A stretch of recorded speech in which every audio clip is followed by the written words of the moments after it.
Assalamualaikum warahmatullahi wabarakatuh. Saya Renusi dengan NIM 131423-033 dari Universitas Negeri Gorontalo, jurusan Manajemen Pendidikan. Kali ini saya akan mempresentasikan materi dengan judul Perilaku Manusia dalam Kesamaan dan Perbedaan dari mata kuliah Psikologi Manajemen yang diampu oleh Profesor Dr. Novianti Jafari, SPDI, MPDI. Demikianlah perkenalan dari saya. Baiklah, di sini saya akan membacakan latar belakang dari perilaku manusia dalam kesamaan dan perbedaan. Perilaku manusia merupakan aspek kompleks yang dipengaruhi oleh berbagai faktor, termasuk genetik, lingkungan, dan budaya. Kesamaan dalam perilaku manusia seringkali disebabkan oleh kebutuhan dasar dan sifat-sifat universal yang dimiliki individu di sisi lain.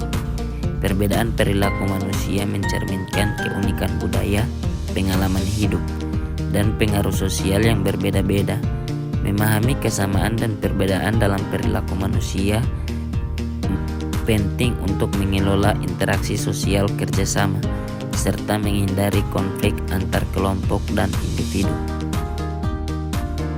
Masuk ke pembahasan pertama, yakni faktor penyebab kesamaan perilaku.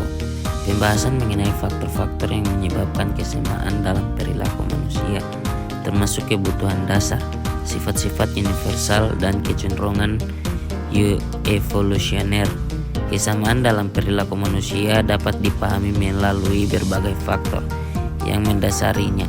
Tujuan utama dari analisis ini adalah untuk mengidentifikasi faktor-faktor utama yang menyebabkan kesamaan perilaku di antara individu atau kelompok. Materi kedua yakni membahas pengaruh budaya terhadap perbedaan perilaku.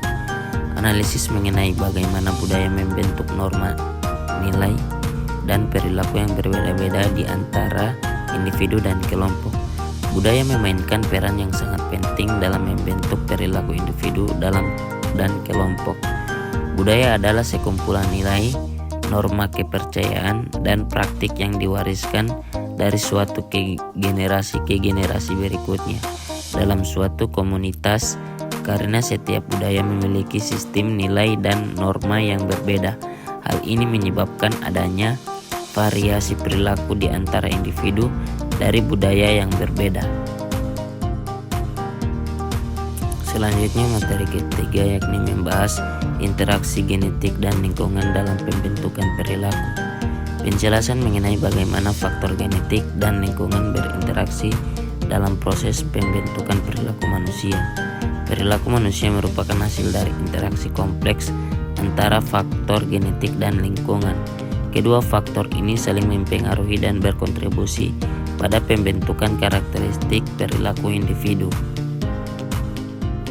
Materi keempat yakni membahas dampak kesamaan dan perbedaan perilaku terhadap kerjasama sosial.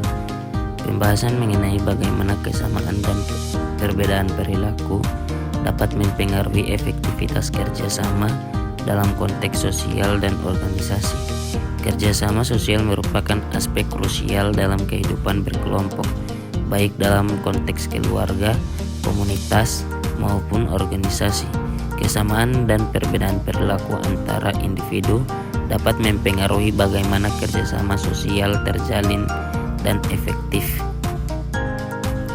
Baiklah, saya akan menyimpulkan dari semua isi materi yang sudah saya paparkan. Dengan memahami dinamika ini, kita dapat lebih efektif dalam mengelola interaksi sosial, meningkatkan kerjasama, dan mengurangi konflik antara individu dan kelompok. Pembahasan mengenai perilaku manusia dalam kesamaan dan perbedaan mengungkapkan betapa kompleks dan bervariasinya cara manusia berinteraksi dan berfungsi dalam berbagai konteks sosial.